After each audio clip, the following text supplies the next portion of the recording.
Bonjour à vous, c'est Malin et aujourd'hui on va parler de ceci, la Wacom Mobile Studio Pro. Quelle est mon expérience un an après? Qu'est-ce que j'en pense? Vous allez tout savoir. Il s'agit d'une tablette qui tourne sous Windows 10 et qui existe sous deux formats, 13 pouces et 16 pouces. Chacune a un processeur i5 ou i7, entre 4 et 16 Go de RAM, une carte graphique Nvidia de très bonne qualité, et pour tout ce qui est des détails, je vous invite à aller voir la page de Wacom qui sera fournie dans la description. Le modèle présenté ici sera le modèle 13 pouces que vous voyez ici à droite, à ne pas confondre avec le modèle 16 pouces qui est ici à gauche, reconnaissable avec les 8 boutons ici. Alors on va faire le tour du propriétaire. Vous avez en façade 6 boutons ou 8 boutons, ainsi qu'un touchscreen. De l'autre côté, vous avez une caméra et un micro. Ici vous avez un port Kensington et 3 prises USB-C. Sur cette tranche, vous avez le bouton Power avec un petit lumignon qui vous indique si si la tablette est en marche ou non, ou si elle est en charge. Vous avez deux boutons qui vous permettent de régler le volume. Vous avez un lock qui vous permet de verrouiller l'orientation de votre écran. Vous avez une prise jack. Vous avez un port carte SD pour augmenter la capacité de mémoire de votre tablette. Au dos de la tablette, vous avez une caméra ou deux pour prendre des photos en 3D selon le modèle de la tablette. Vous avez deux grippes pour tenir la tablette à pleine main. Et vous le voyez peut-être pas très bien, mais ici vous avez les grilles d'aération, très bien pour garder la tablette à une température à peu près acceptable. L'écran que vous avez ici, c'est un écran WQHD, donc un petit peu en dessous, mais comme vous pouvez le voir, de très très bonne qualité. Je vais vous mettre quelques petites images, histoire que vous voyez un petit peu. À gauche, vous avez un chiffon qui vous permettra de nettoyer l'écran de votre tablette et qui est très efficace. Et à droite, vous avez l'étui du stylet de la tablette, le Propane 2, qui abrite 3 mines supplémentaires et évidemment le Propane 2 lui-même. Ce stylet a jusqu'à 8000 niveaux de pression, deux boutons sur le côté et une gomme à l'arrière. Alors ce stylet est extrêmement agréable à dessiner avec parce que comme vous voyez, il y a très peu de parallaxe, voire aucune, et les niveaux de degrés de pression sont géniaux.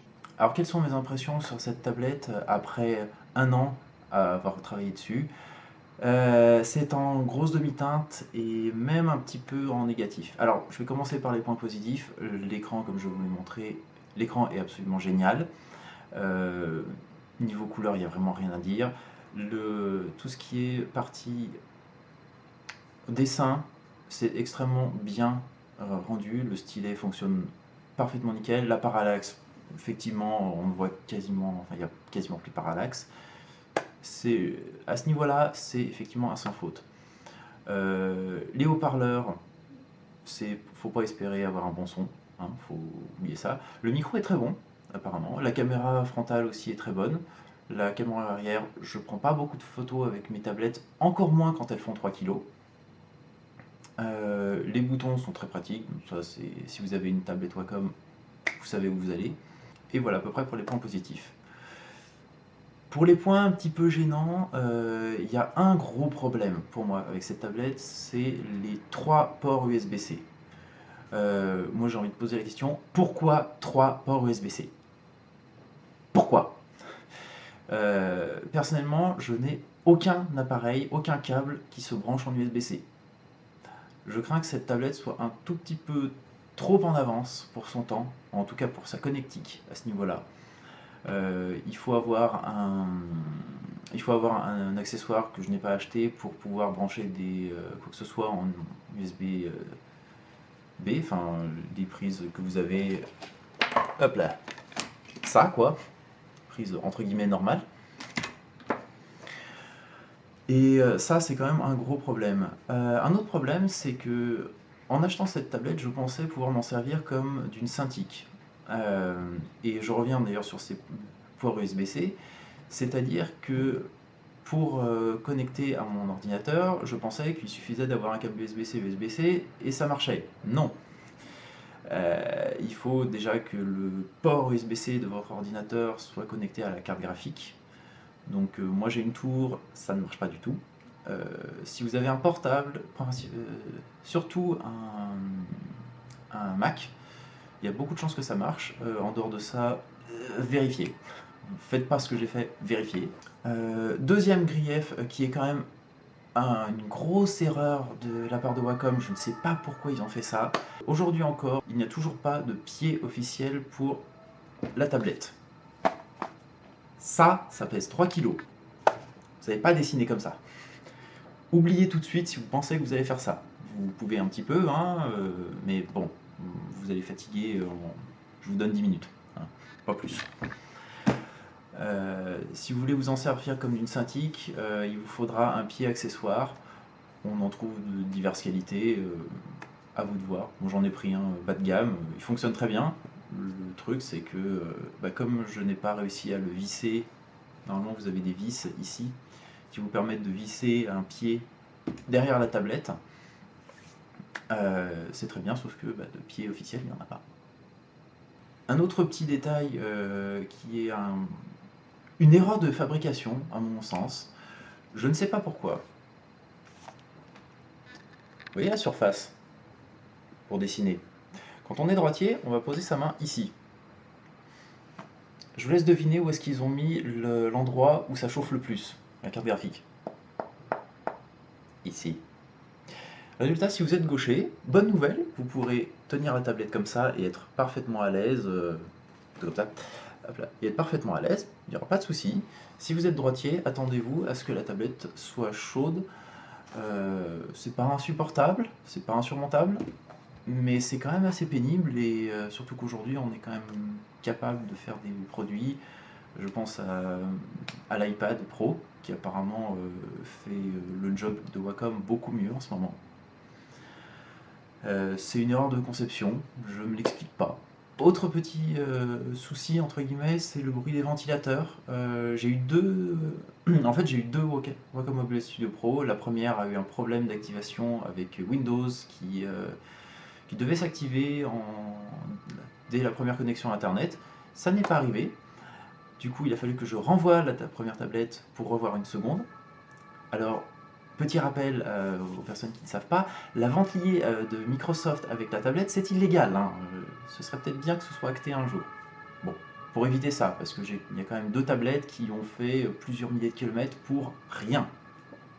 Vous enlevez la ventilée, vous faites tout simplement en sorte qu'il faut juste une clé sécurisée, hein, il faut donner ses identifiants, à la rigueur sa carte d'identité pour avoir le code.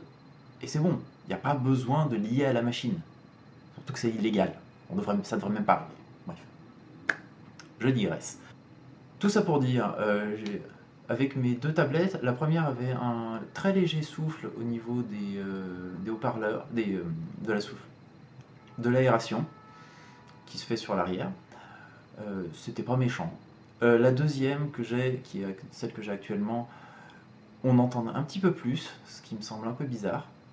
Et pour revenir au problème de chauffe, qui est très léger pour l'instant, je crains fort qu'à l'avenir, cette tablette surchauffe et devienne inutilisable. Je ne vais pas rentrer dans le complot obsolescence programmée, mais je pense quand même que il y a une grosse erreur. Un point positif, qui est aussi un point négatif, c'est que cette tablette est très bien faite. Vous regardez la finition, c'est absolument nickel, c'est agréable au toucher, c'est vraiment génial. Le seul problème, c'est que tout est vissé. Si je veux ouvrir ça, je n'ai pas la moindre idée de comment je fais. Il y a des vis derrière, mais je pense que ça ne servira pas. Je pense que tout est collé, et que par conséquent, il est impossible de réparer quoi que ce soit. Donc s'il y a un truc qui ne marche pas, si votre carte graphique tombe en rade, si la carte mère, pas explose, mais si la carte mère a un problème, ça devient inutilisable, c'est irremplaçable. C'est quand même pas génial à mon goût, mais bon. En général, Wacom fait de la qualité, donc ça devrait aller. Les petits soucis que j'ai avec cette tablette, il y a tout simplement le bouton Power, qui, je l'ai déjà montré un peu plus tôt, c'est-à-dire que vous devez pousser le bouton pour allumer. Alors là, vous voyez, je viens de le faire. Aucune réaction. On recommence. 'Là.